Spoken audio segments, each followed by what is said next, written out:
Para la gran mayoría de personas en nuestra sociedad, tan solo escuchar la frase "la ira de Dios" produce sentimientos de repulsión, de incomodidad.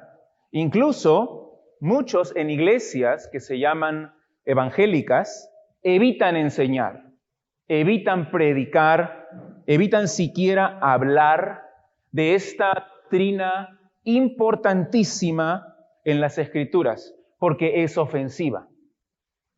Preferimos 1000 veces decir que creemos en un Dios de amor. Compartía en la clase más temprano acerca de evangelizar un método de evangelismo que fue muy popular hace muchos años y que se llamaba las 4 leyes espirituales. La primera ley dice así: Dios te ama y tiene un plan maravilloso para tu vida. Y muchos preferimos ese mensaje antes de hablar de la ira de Dios. Sin embargo, en esta exposición completa, sublime, maravillosa del Evangelio de Jesucristo, que es toda la carta a los romanos, Pablo empieza su carta, empieza su exposición, mejor dicho, confrontándonos con la ira de Dios. Me parece que la razón es muy clara. Para poder apreciar el Evangelio, para poder apreciar en toda su belleza, en todo su poder, las buenas noticias acerca de Cristo, es necesario primero comprender cuáles son las malas noticias.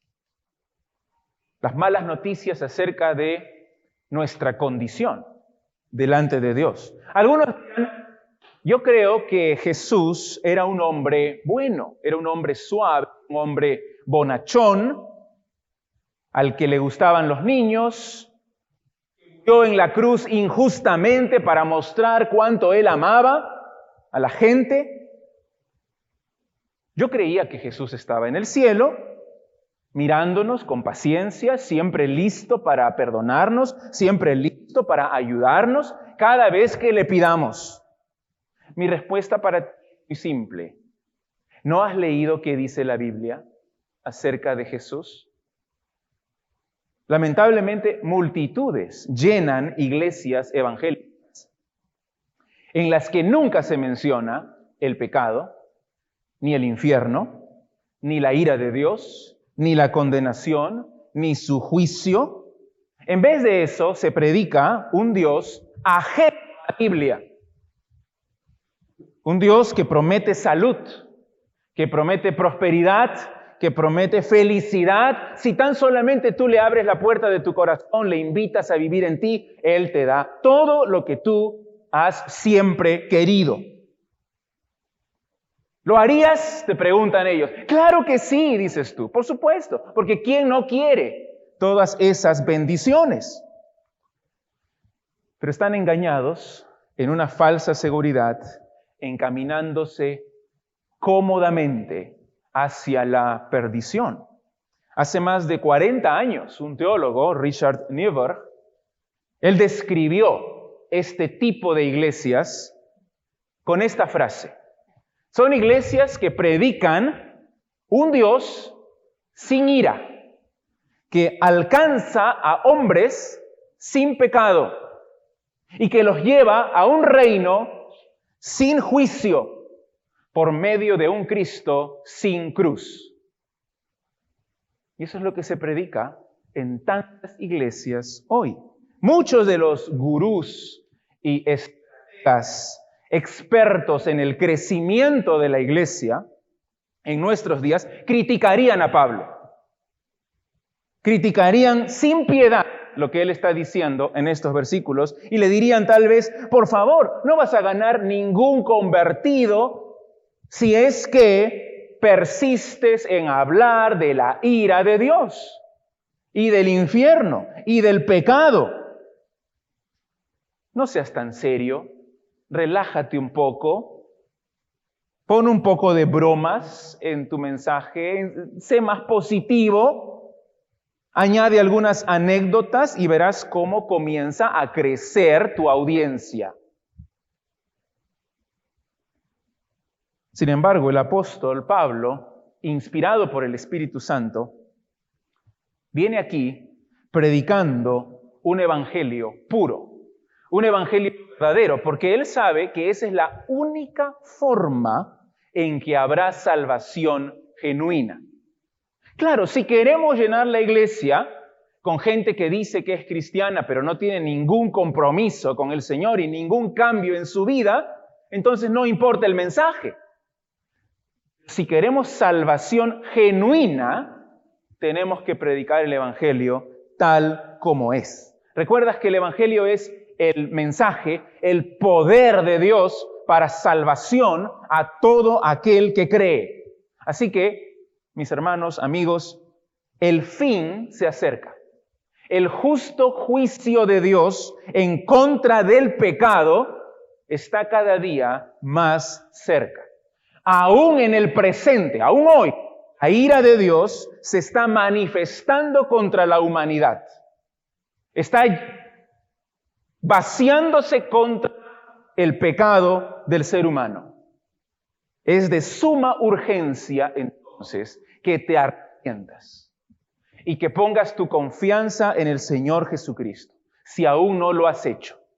Porque mientras no lo hagas, estás bajo la ira de Dios.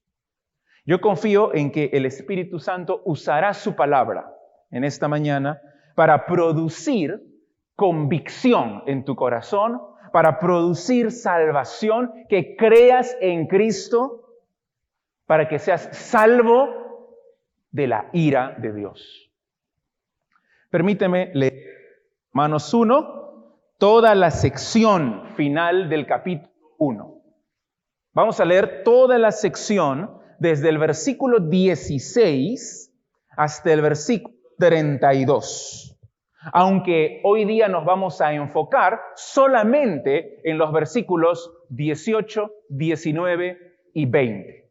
Qué importante que una Biblia ahí donde estás puedas ver con tus propios ojos, porque este no es mi mensaje, es lo que Dios dice, es la revelación de Dios. Las semanas anteriores hemos hablado acerca de los versículos 16 y 17. Son las buenas noticias. Este es el resumen del Evangelio. Ahora vamos a leer hasta el versículo 32. Pensando en el versículo 16, dice: porque no me avergüenzo del Evangelio, porque es poder de Dios para salvación a todo aquel que cree, al judío primeramente y también al griego. Porque en el Evangelio la justicia de Dios se revela por fe y para fe, como está escrito, mas el justo por la fe vivirá. Porque la ira de Dios se revela desde el cielo contra toda impiedad e injusticia de los hombres que detienen con injusticia la verdad. Porque lo que de Dios se conoce les es manifiesto, pues Él se lo manifestó. Porque las cosas invisibles de Él, su eterno poder y deidad, se hacen claramente visibles desde la creación del mundo, siendo entendidas por medio de las cosas hechas, de modo que no tienen excusa.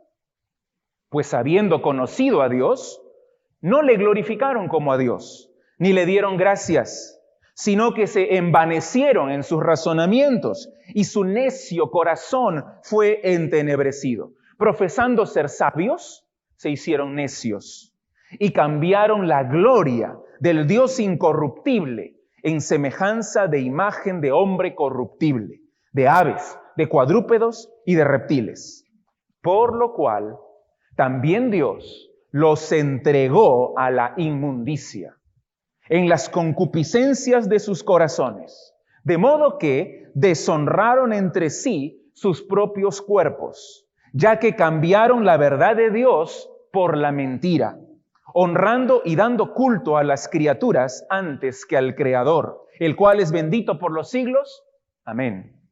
Por esto, Dios los entregó a pasiones vergonzosas pues aún sus mujeres cambiaron el uso natural por el que es contra naturaleza.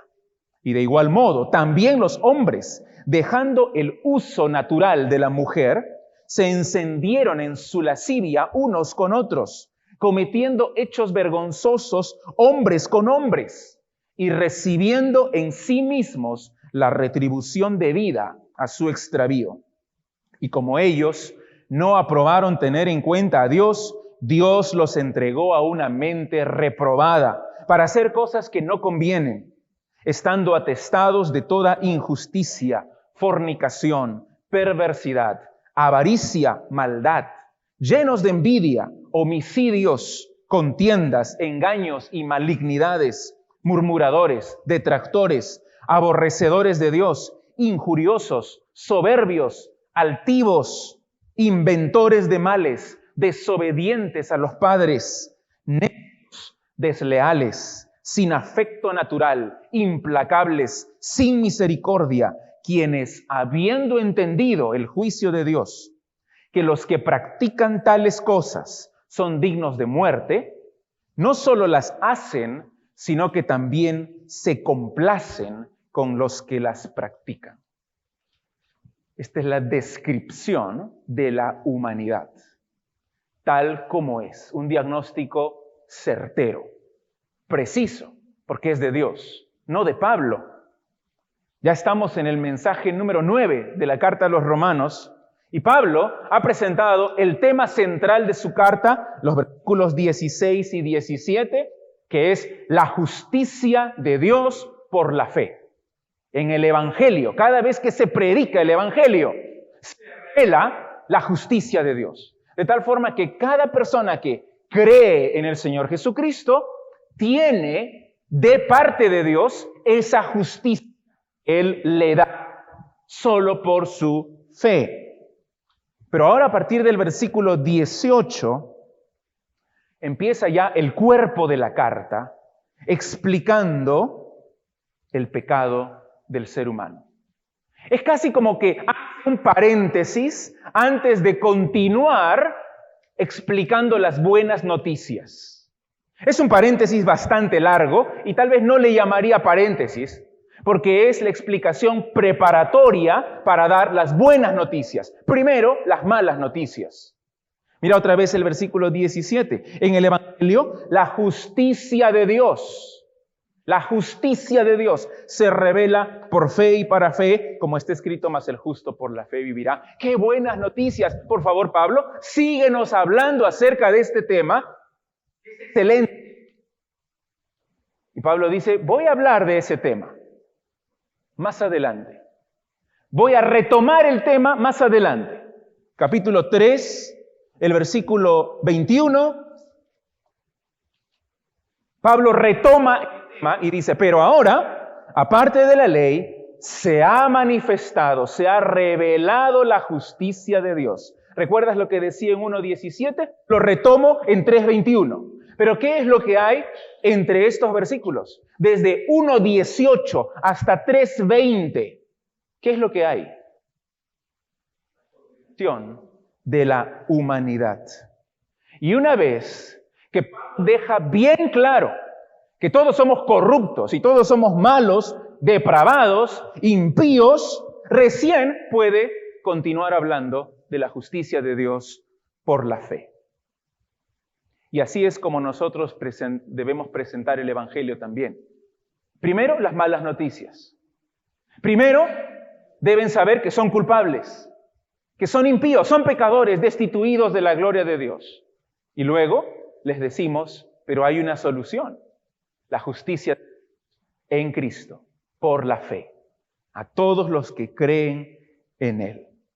Es urgentísimo, hermanos, urgentísimo, que todos los que estamos aquí rindamos nuestras vidas a Cristo en fe, que creamos el Evangelio para salvación. ¿Por qué? ¿Qué dice el versículo 18? Porque la ira de Dios se revela desde el cielo contra toda impiedad e injusticia de los hombres que detienen con injusticia la verdad. Conviene que lo repita. Es necesario, primero, enfatizar la extensión universal del pecado. No hay justo, ni aún uno, y luego mostrar la belleza, la gracia, la misericordia de la solución de Dios en Cristo Jesús. Como dice un comentarista, Douglas Moo, él dice así: Pablo pinta un cuadro sombrío del dilema de la humanidad para que la gloria de la solución pueda ser totalmente apreciada. La verdad de toda esta sección, desde 1:18 hasta 3:20, es indudable. Lo que enseñan todos estos versículos, que los vamos a estar estudiando durante algunos meses, lo que enseñan es ciertísimo. El resumen está en 3:9. Mira. Resumen de toda esta sección. ¿Qué pues? ¿Qué pues? Dice Pablo. ¿Somos nosotros mejores que ellos? En ninguna manera. Pues ya hemos acusado a judíos y a gentiles que todos están bajo pecado. Y miren en los últimos versículos, 3, 19 y 20. 19 y 20. Pero sabemos que todo lo que la ley dice, lo dice a los que están bajo la ley, para que toda boca se cierre y todo el mundo quede bajo el juicio de Dios, ya que por las obras de la ley ningún ser humano será justificado delante de él, porque por medio de la ley es el conocimiento del pecado. Y una vez que terminas esta sección, quedas mudo. No puedes decir nada. Eres culpable. Y no puedes hacer nada, dice él, porque por las obras de la ley nadie será justificado. Pero ahora, aparte de la ley, ¿recuerdas? Se ha manifestado la justicia de Dios. Y Pablo nos da la solución en Cristo. Pero toda esta sección que vamos a ver en las siguientes semanas, desde 1:18 hasta 3:20, nos muestra la universalidad del pecado. Y tal vez me dices, pastor, no voy a soportar varias semanas hablando de la ira de Dios, del pecado, del juicio. Pero es necesario para entender la solución en Cristo. Vamos a concentrarnos en los versículos 18, 19 y 20. Pablo empieza condenando a los gentiles. Los gentiles son aquellos que no son judíos. El mundo, para ellos, se dividía en judíos y no judíos. Los judíos son los gentiles. Así que primero Pablo acusa a los gentiles, desde el versículo 18 hasta el versículo 32. Y luego va a acusar a los judíos, desde el 2:1 hasta el 3:9. Para Pablo, toda la humanidad está bajo la ira de Dios. Todos, sin excepción, estamos bajo el dominio del pecado. De tal forma que solo el poder de Dios nos puede rescatar de este hoyo oscuro, de esta muerte espiritual en la cual estamos. Tanto gentiles como judíos, por igual, necesitan creer en el Señor Jesucristo para ser salvos. Y eso es una verdad totalmente radical para esta época.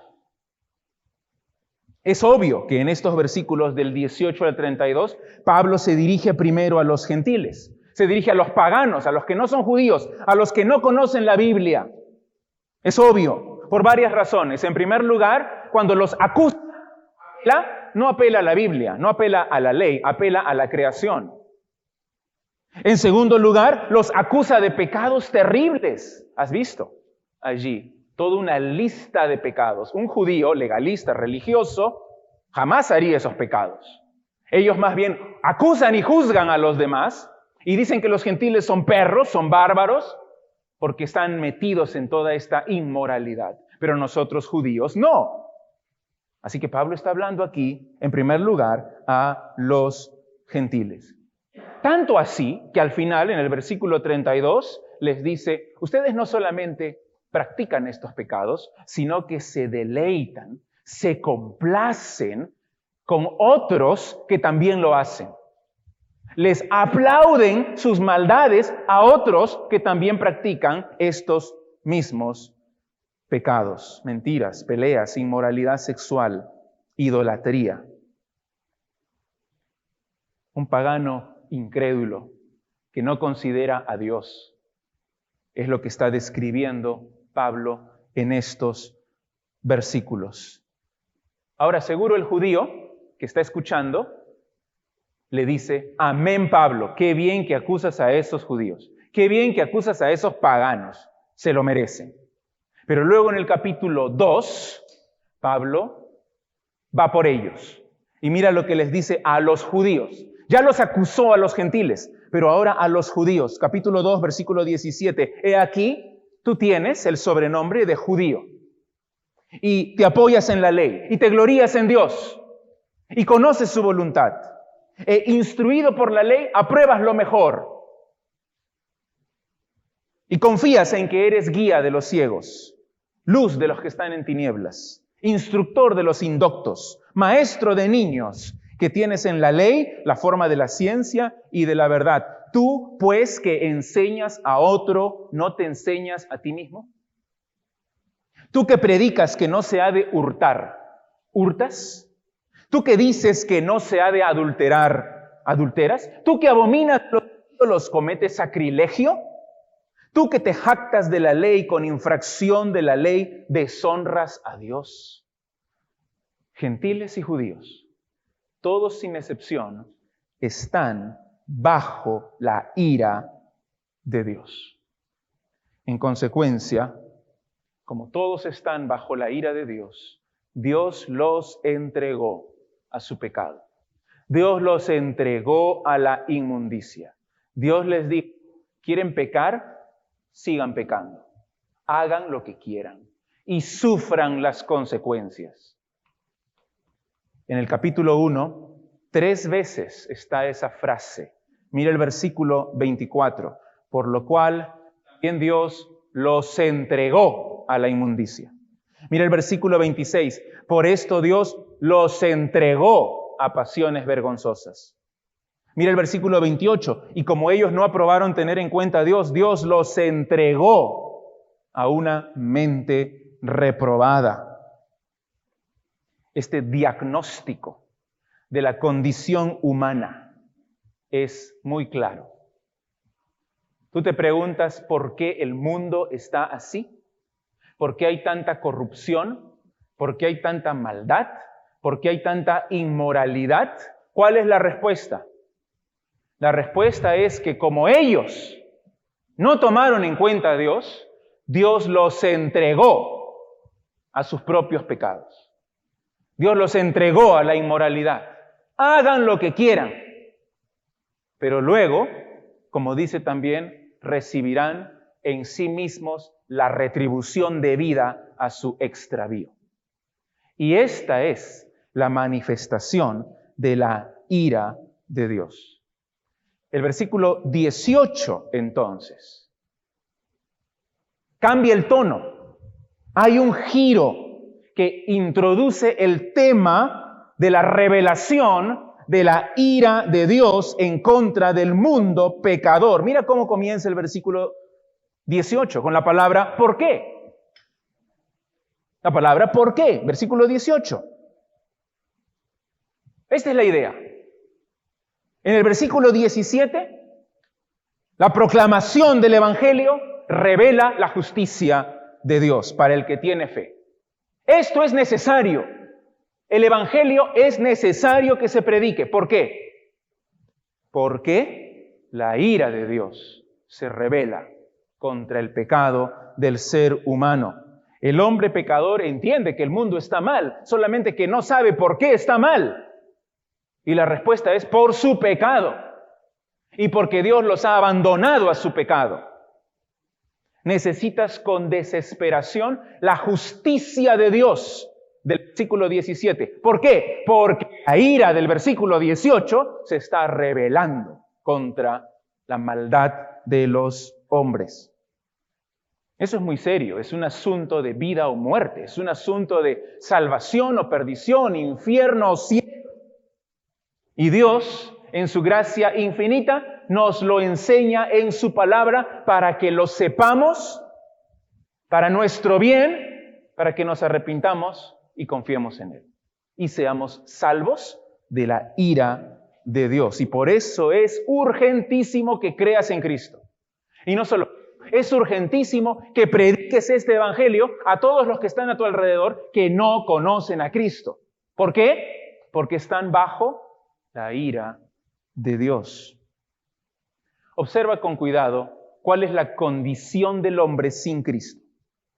En primer lugar, el hombre sin Cristo está bajo la ira de Dios. Algunos dicen que el versículo 18 es el resumen de todo lo que Pablo dice. Es casi el título de esta sección. La ira de Dios contra el mundo, contra la injusticia de los hombres. Ahora, esta frase, hemos hablado bastante ya, pero es una frase que merece ser explicada. ¿Qué significa la ira de Dios? ¿Qué es la ira de Dios? Según el diccionario de la Real Academia, la palabra ira significa sentimiento de indignación que causa enojo. Sentimiento de indignación que causa enojo. El problema es que muchos consideran que este sentimiento de ira, esta indignación, este enojo es incompatible con un Dios amoroso, con un Dios bondadoso. No puede ser que Dios sea así, porque Dios es amor. ¿Cómo va a tener ira? Especialmente en nuestros días es un concepto chocante. El mundo cataloga la ira de Dios como cruel, es un Dios cruel, el Dios de la Biblia.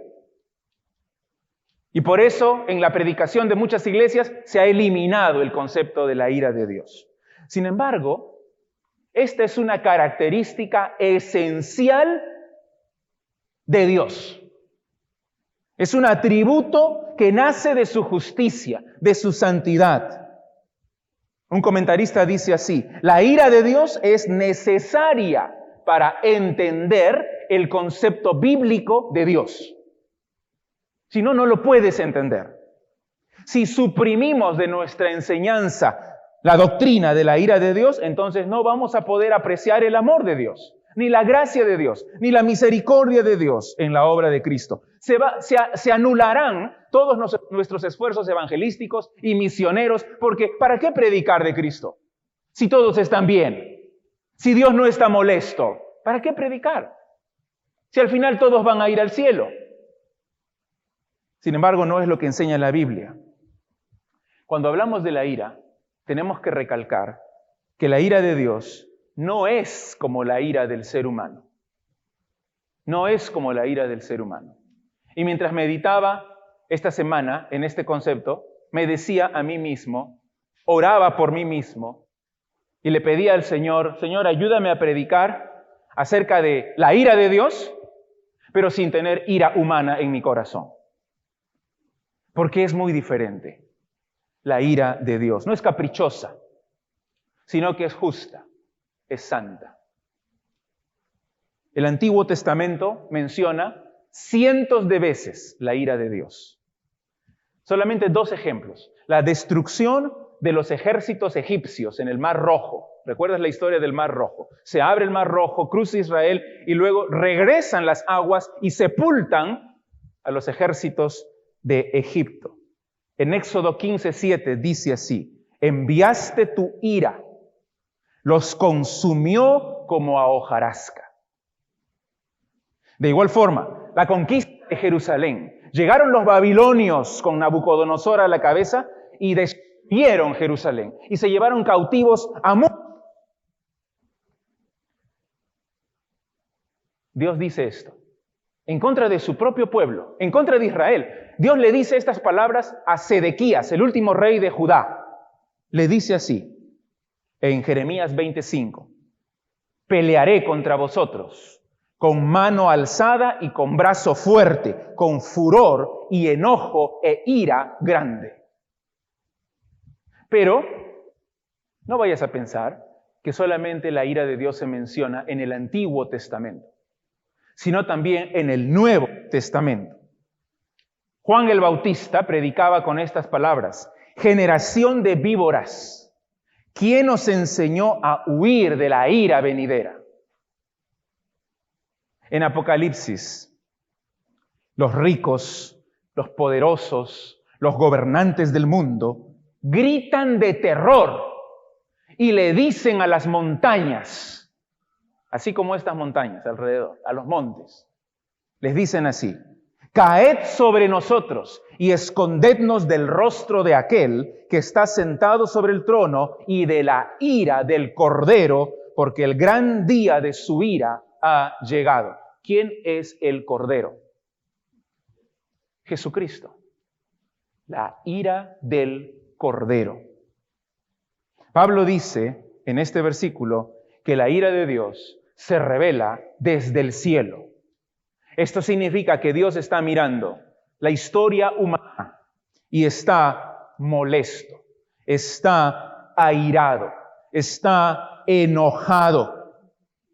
La palabra revelar es la misma palabra del versículo 17. En el Evangelio, la justicia de Dios se revela.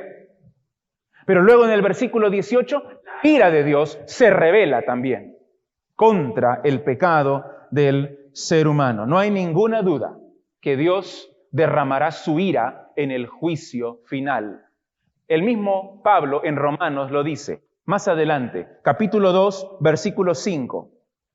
Pero por tu dureza y por tu corazón no arrepentido, atesoras para ti mismo ira, para el día de la ira y de la revelación del justo juicio de Dios. Hermanos, esto no es una leyenda, no es un mito, no es una fábula, no es una opinión. El juicio de Dios viene, es real. Está determinado para todos los hombres que mueran una sola vez. Y después de esto, el juicio. El juicio de Dios. Tienes esta vida nada más. Y luego tienes que comparecer delante de Dios. El justo juicio de Dios. Pero también, y eso es lo que Pablo enseña en este versículo, no solamente viene el juicio, sino que también ahora, en el presente, porque esta palabra está en presente, tal vez una mejor traducción sería: la ira de Dios se está revelando continuamente en el presente, ahora, en contra del ser humano. ¿De qué forma se manifiesta hoy, se revela hoy la ira de Dios?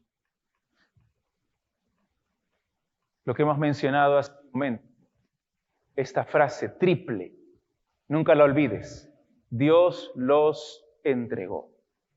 Dios los entregó. Esa es la manifestación de la ira de Dios. No en los terremotos, no en las catástrofes, no en las inundaciones, sino en la corrupción y la inmoralidad del ser humano. Nos preguntamos cuando vemos a nuestras autoridades y todo lo que está pasando, ¿de dónde tanta corrupción? Parece que no termina, no se acaba. Tanta maldad.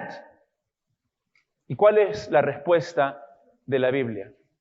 Como decidieron no tomar en cuenta a Dios, Dios los entregó a una mente reprobada, a inmundicias, a cosas que no convienen. Síganlo haciendo y sufran las consecuencias de lo que están haciendo.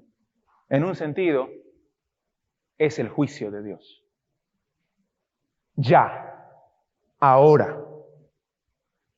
Eso significa que la degeneración moral de la humanidad empezó con la caída, porque dice que Dios los entregó en pasado, empezó con la caída, pero continúa hasta el presente. El deterioro moral, espiritual de la sociedad es el resultado del juicio de Dios. ¿Sobre el Perú? Sí, sobre el Perú. Y sobre toda la humanidad también.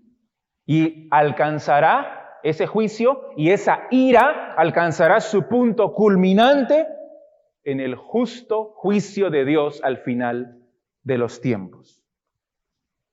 Dios contempla los eventos de la historia y dirige su ira. Específicamente, 2 objetos de la ira de Dios. ¿Cuáles son esos 2 objetos de la ira de Dios? En el versículo 18, es la ira ¿contra qué? Contra, en primer lugar, toda impiedad. En segundo lugar, contra toda injusticia. Contra la impiedad y contra la injusticia. El hombre impío es el hombre sin Dios. El hombre injusto es aquel que no se ciñe a las reglas de Dios, que no ama a sus prójimos, que es injusto con ellos, no se conforma a las normas de justicia de Dios. Entonces, el hombre sin Cristo está bajo la ira de Dios. Y en segundo lugar, el hombre sin Cristo no tiene excusa delante de Dios. No tiene excusa. Los versículos 19 y 20 nos muestran cómo se manifiesta esa injusticia del ser humano. De tal forma, se manifiesta de tal forma que deja sin excusa delante de Dios. Es culpable.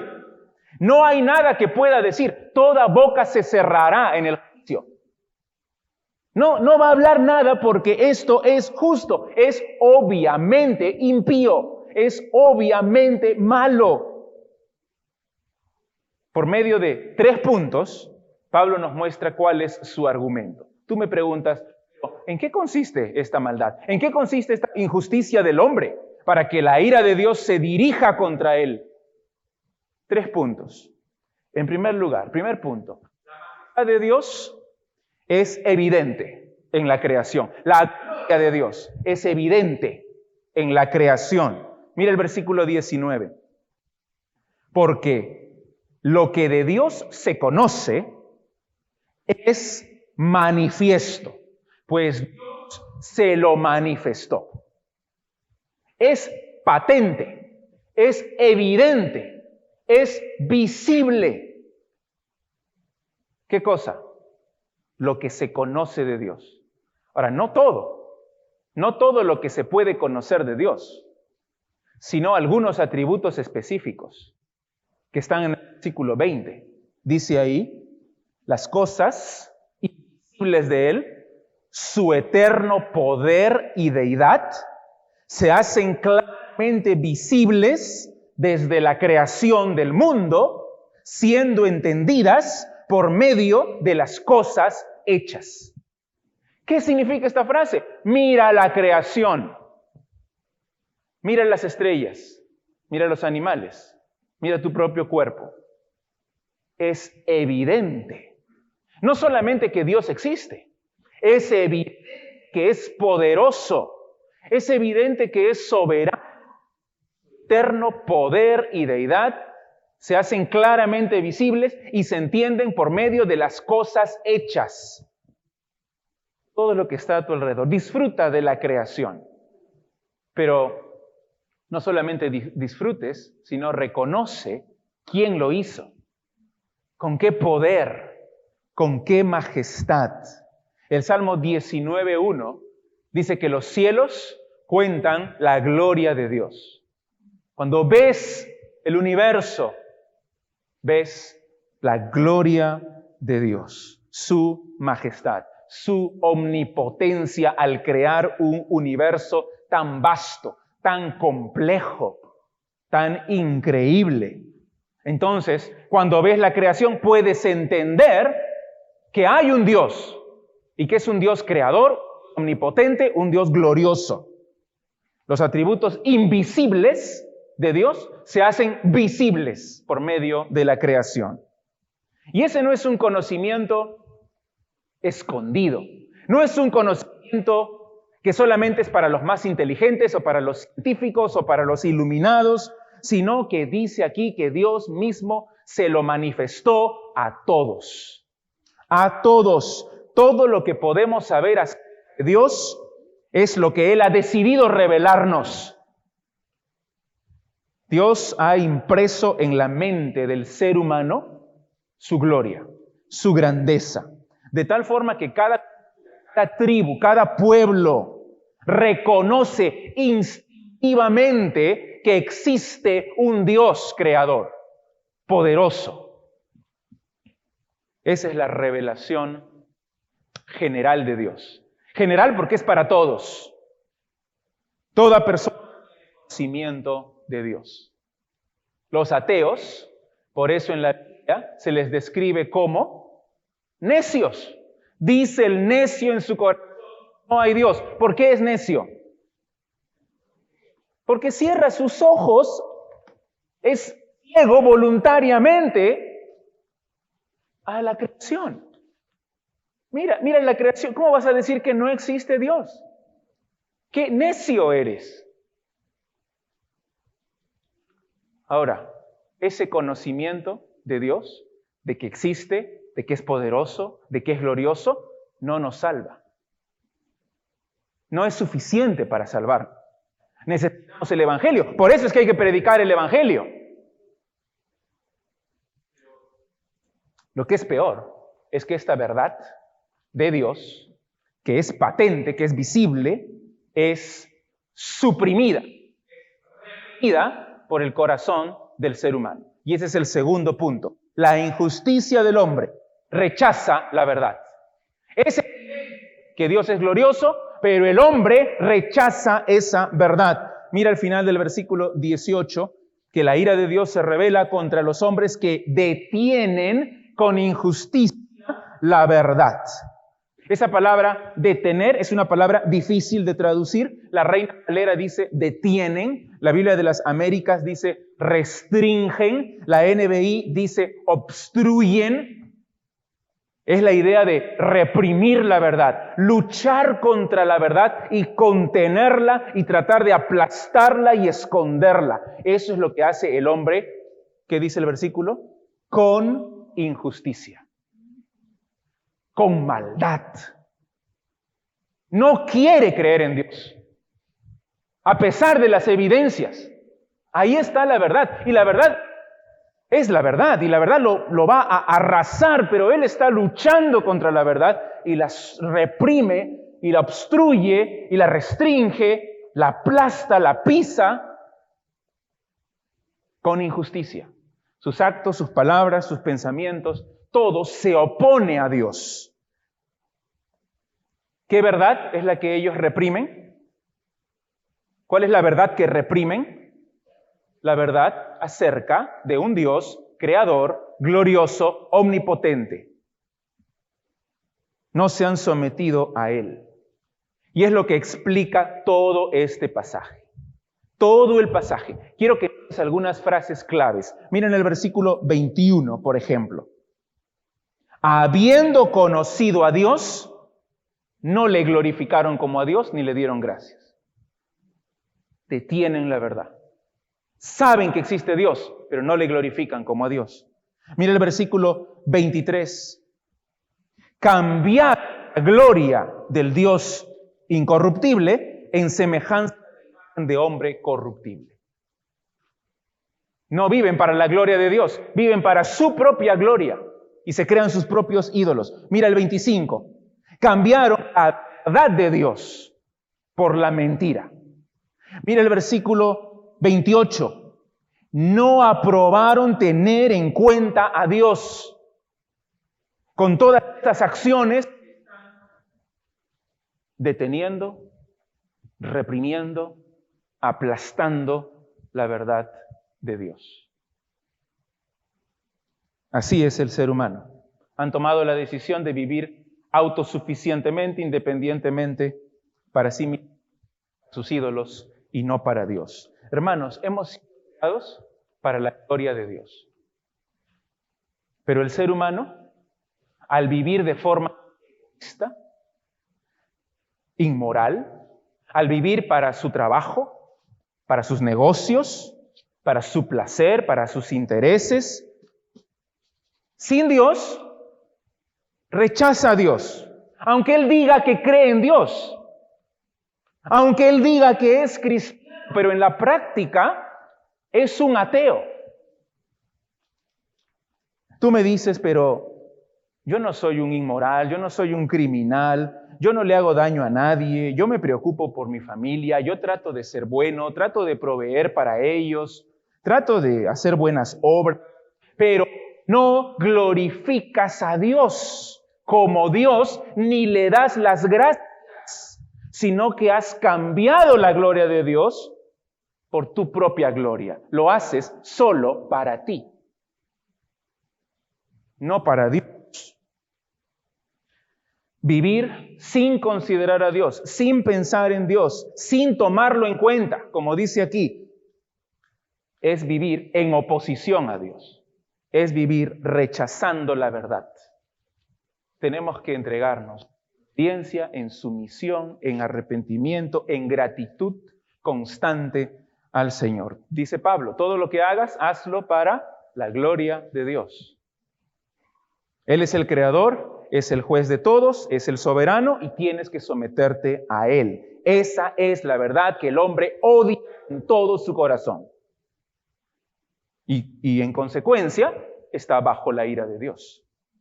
Por lo tanto, para terminar, la tercera verdad. La primera, es evidente que existe un Dios poderoso y creador. La segunda, el hombre con su injusticia rechaza, detiene, restringe esa verdad. Por lo tanto, ¿cuál es la consecuencia? Punto número 3. La condenación del hombre es absolutamente justa. No hay excusa. No hay excusa. Cada hombre y cada mujer que rechaza a Dios como el creador es inexcusable, porque en su ser interior sabe la verdad acerca de Dios. Todo hombre sabe la verdad acerca de Dios. Sabe que existe, sabe que es poderoso. Pero al rechazarlo, dice aquí en el versículo 20 al final, de modo que no tienen excusa. No tienen excusa. Tal vez hasta podríamos decir que uno de los propósitos de la creación de Dios es hacer a la gente responsable por su propia condenación. Porque al rechazar la creación, al rechazar a Dios, se están poniendo bajo la ira de Dios. Dios se ha revelado al ser humano en la creación, pero la humanidad ha rechazado ese conocimiento y ha preferido volverse a Dios. Y no estoy hablando de estatuas, estoy hablando de dinero, de diversión, de poder, de familia, cosa que reemplaza a Dios. El colmo. Están perdidos y no tienen excusa. Ese es el veredicto que pesa sobre las cabezas de todos los incrédulos, todos los que están sin Cristo, todos a nuestro alrededor, aún los más cercanos, familia, amigos, están bajo la ira de Dios. Pero no solamente ellos, sino tal vez algunos aquí presentes también necesitan reconocer que vivir sin Dios, vivir amando y siguiendo a sus ídolos, a sus propios intereses, sin tomar en cuenta a Dios para nada, siguiendo su dinero, sus negocios, su trabajo, su poder, se están condenando. Por eso es tan urgente que te arrepientas. Que te arrepientas de tus pecados, arrepiéntete de tus ídolos, arrepiéntete de tus idolatrías y cree en las buenas noticias de Cristo. Él vino para perdonar tus pecados. Él vino para reconciliarte con Dios. Él vino para rescatarte de tus ídolos, rescatarte de tus adicciones, rescatarte de tu maldad. Él dijo que vino para buscar y salvar lo que se había perdido. Si tú estás perdido, Él vino por ti. Lo hizo muriendo en la cruz. Él sufrió sobre su propio cuerpo, sobre todo su ser, sufrió la ira de Dios. ¿Por qué? Porque Él decidió sufrir la ira de Dios y cuando estaba clavado dijo, Dios mío, ¿por qué me has desamparado? ¿Por qué lo hizo? Lo hizo por ti.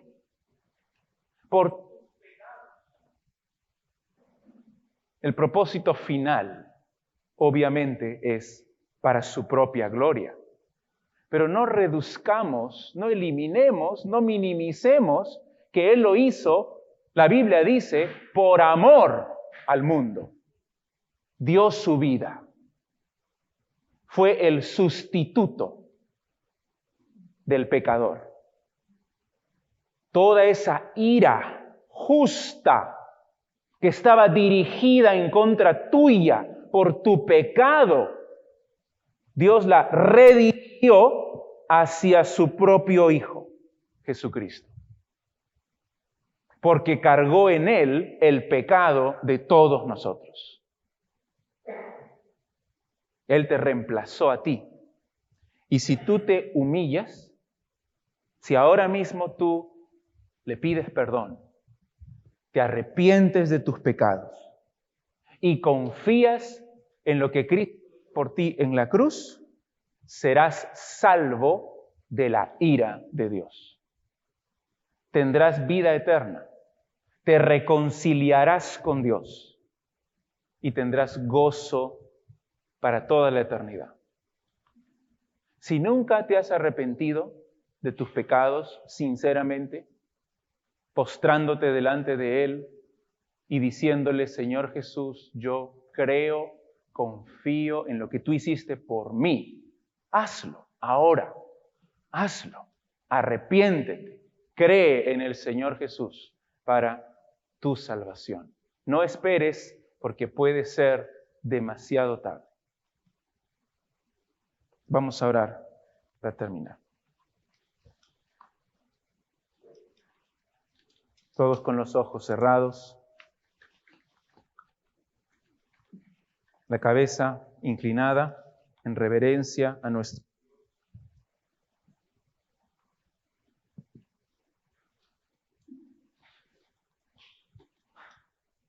Y pensando en lo que hemos dicho ahora acerca de la justa ira de Dios, en contra de la injusticia, en contra de la impiedad, en contra de la idolatría del ser humano.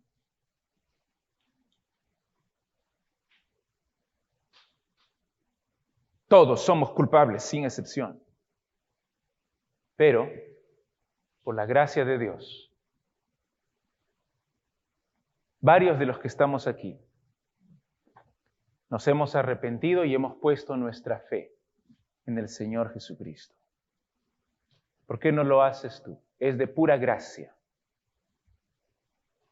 Es de pura misericordia que Dios envió a su Hijo para morir en tu lugar, para que Él sufra la ira y no tú.